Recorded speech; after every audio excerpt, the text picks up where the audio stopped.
आज दिनांक 31 जुलै. आजच्या प्रवचनाचा विषय, आपण भगवंताचे झालो तरच सुखी होऊ. आपल्याला साधायचे काय हे ध्यानात धरले पाहिजे. परमात्मा साधायचा आहे आणि शरीर आणि प्रपंच हे साधन आहेत हे पक्के समजावे. आपण साधनाला साध्य आणि साध्याला साधन मानतो म्हणून आपले चुकते. एका गृहस्थाला मुलाबाळांसह मुंबईला जायचे होते. आता आगगाडीत बसायला मिळेल या आनंदात मुले गाडीत बसली, पण मुंबईत जाण्यासाठी गृहस्थ गाडीत बसला. गाडीतून उतरताना मुलांना वाईट वाटले, त्या गृहस्थाला नाही तसे वाटले. वसिष्ठांनी रामाला सांगितले की रामा, तू प्रपंचात वागताना अंतर्यामी निस्संग राहा. मी देह नसून आनंदरूप आत्मा आहे, निस्संग आहे, ही दृढ भावना ठेवून प्रपंच करावा. जमीन सोडून कुणाला राहता येत नाही, त्याप्रमाणे प्रपंच कुणालाच टाकता येत नाही. पण त्यात राम करता मानून वागणारा जो पारमार्थिक, मी करता असे मानून वागणारा तो प्रापंचिक. मी करता असे म्हणूनही जर प्रपंच दुःखरूप राहतो, सुखरूप होत नाही, तर त्याचा करता मी नाही हे सिद्धच झाले. प्रपंच हा अर्धवटच आहे, पूर्ण फक्त राम आहे. मिठाचे पोते कितीही धुतले तरी त्याचा खारटपणा जात नाही, तसे प्रपंचाचे आहे. म्हणून परमार्थ हे ध्येय ठेवून सुलभ असे साधन जे नामस्मरण ते अखंड करावे.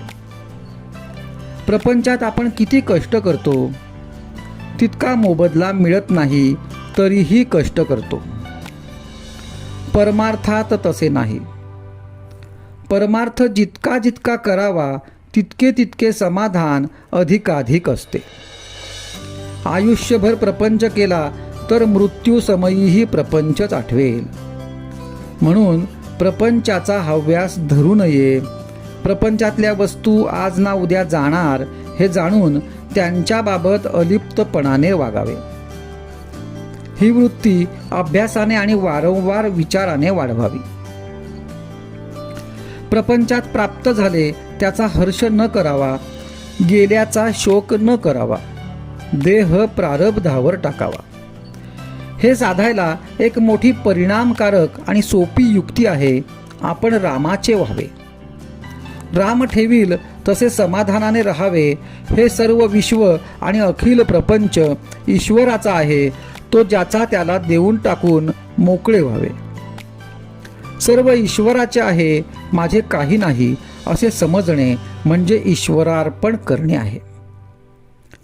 आपण भगवंताचे झालो तर सुखी होऊ, नाहीतर दुःखी होतो. धान्यातले दगड, माती, पाकड निवडून बाजूला काढून धान्य जे सार ते घ्यावे. त्याचप्रमाणे अहंकाराचे खडे, ममत्वाची माती आणि विकारांचे पाकड आत्मस्वरूप परमार्थात मिसळल्याने दुःखरूप प्रपंच होतो. ते प्रपंचातून निवडून टाकले म्हणजे जे उरेल ते सारे सुखच.